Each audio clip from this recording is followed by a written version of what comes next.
Halo teman-teman, di tutorial kali ini kita akan belajar bagaimana caranya melakukan encode dan decode data base 64 menggunakan bahasa Golang. Pastikan teman-teman telah mengikuti tutorial lainnya di YouTube channel dari Hallovino Tutorial. Di sini saya telah mengupload beberapa sampel video tutorial yang bisa nantinya teman-teman ikuti. Teman-teman juga bisa mengikuti tutorial terkait dengan Python, framework FastAPI. Nanti playlistnya adalah FastAPI tutorial. Juga teman-teman bisa belajar juga terkait dengan automation script dengan Python, dan teman-teman nanti bisa juga mempelajari framework Python lainnya yaitu Flash, dan juga di sini saya telah mengupload beberapa sampel terkait dengan generatif AI menggunakan Python. Jadi jika teman-teman ingin belajar generatif AI menggunakan Google Gemini, nanti teman-teman bisa mengikuti playlist yang ada di sini, belajar generatif AI. Oke, kita langsung ke pembahasan kita. Jadi kita akan menggunakan library standar yang dari bawaannya si bahasa Go, yaitu base64, encoding base64. Jadi kita nanti akan mencoba melakukan encode data base64, encode data ke base64 dan mendecode-nya, dan mendecode data itu kembali ke bentuk semula. Caranya cukup mudah. Nanti teman-teman sebenarnya bisa langsung baca dokumentasinya di sini, dan juga di sini sudah ada example-nya. Di sini sudah ada example-nya, jadi tinggal nanti import datanya.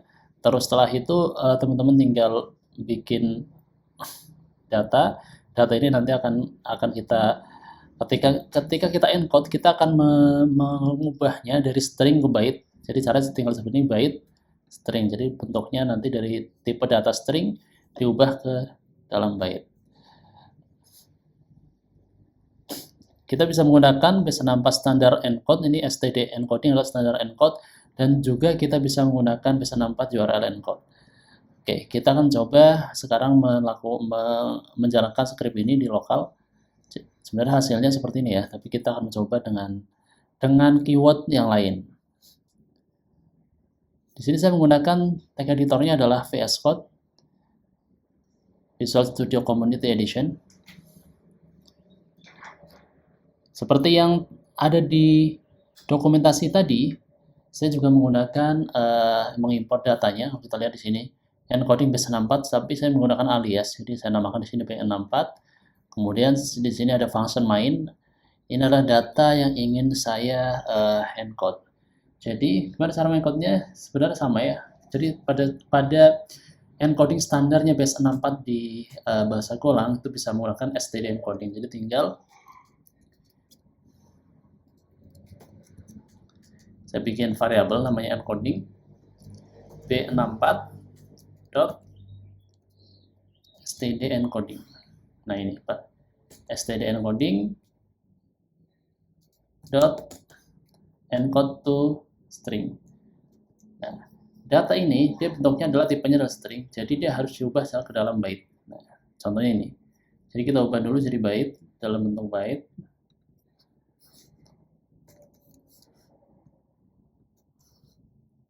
Kita ubah dulu, berarti kita bikin sini byte.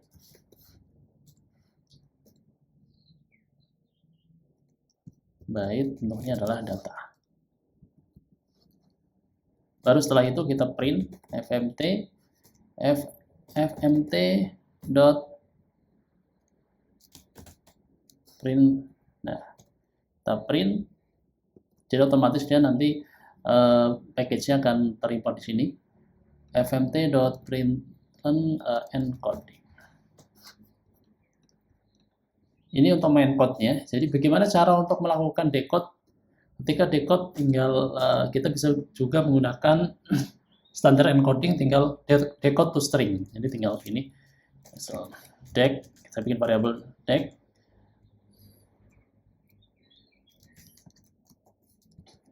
b64 dot std encoding dot decode string. Ini ada encode to string, ada decode to string. Nah ini decode string pakai yang ini, decode string. Berarti apa yang di-encode, apa yang di-decode, berarti yang di-decode adalah data yang sudah dienkripsi atau sudah kita encode ke P64. Ini tinggal kita masukkan.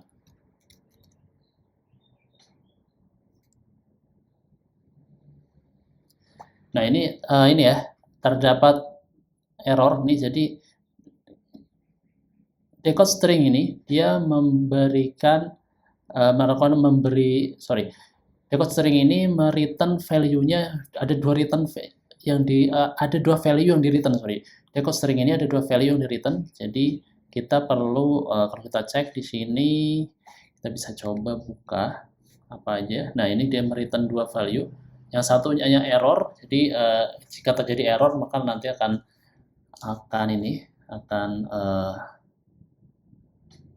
di return juga errornya karena apa. Jadi bisa kita tambahkan di sini decode dan error. Kita bisa cek di sini if error tidak sama dengan nil, maka kita print fmt dot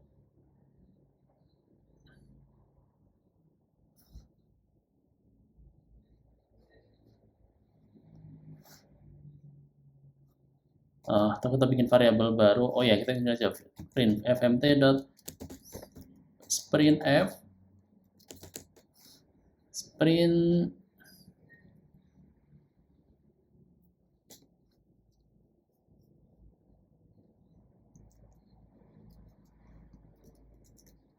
bisa juga kita seperti ini, error dot,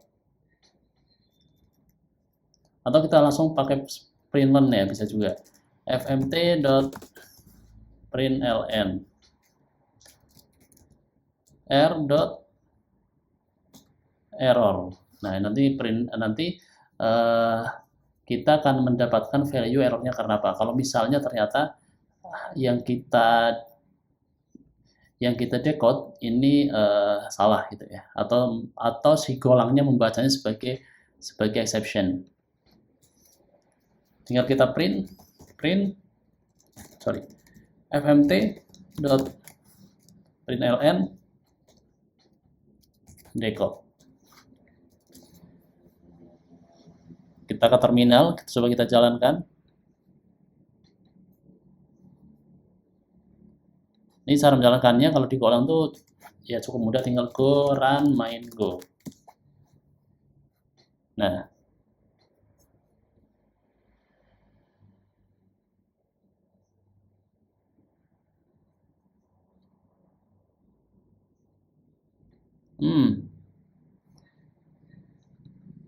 oke, ini ada sesuatu hal yang ini kenapa di print decode-nya dia bentuknya jadi byte ya. Jadi kita harus ubah jadi ke string. Jadi tinggal tambahkan string. Coba ulang lagi. Kita jalankan. Ya. Sudah ke decode. Jadi harusnya bentuknya sama. Nah, jadi jadi hasil pertama, decode pertama dia bentuknya adalah byte. Nah, bisa kita lihat di sini ceknya byte.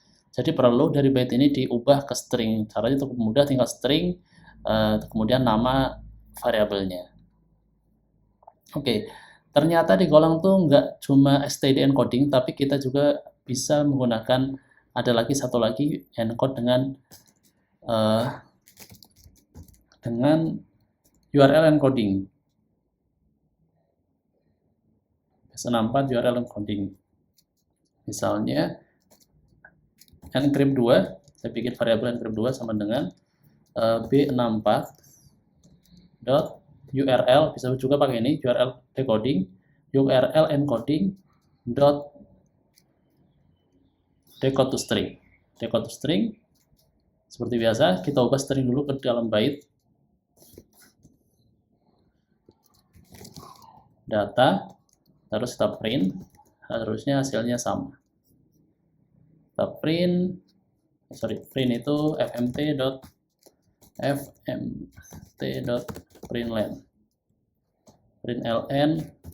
encrypt yang kedua. Nanti kita akan melihat perbedaannya apa gitu ya. nc misalnya Kita bikin variabel decode 2. Kita kosongin aja. Sama dengan B64.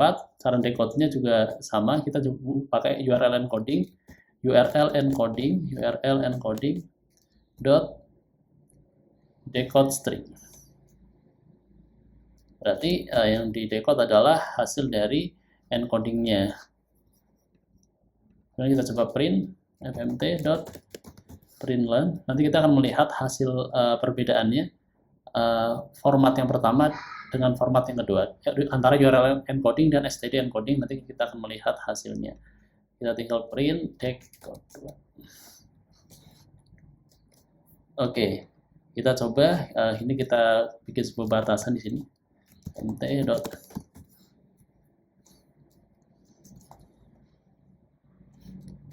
Oke, kita coba jalankan lagi.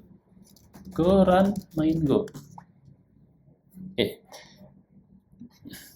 Di sini bisa teman-teman lihat perbedaannya. Yang pertama, kalau kita lihat bagian yang pertama, oh ini belum ini. Aku ubah dulu ke, oh ya, ini bentuknya byte, jadi harus ke string, Pak. Ubah dulu ke string.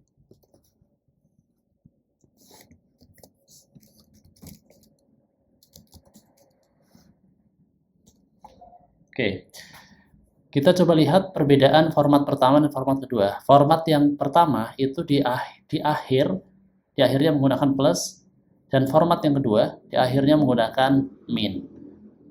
Nah, jadi ada perbedaan format plus dan tanda dash ya, tanda dash seperti ini.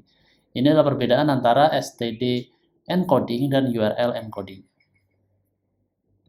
Oke teman-teman, ini sebenarnya tutorial basic ya di bahasa Golang, dan nanti teman-teman akan belajar terkait dengan bahasa Golang di tutorial selanjutnya. Terima kasih, selamat mencoba.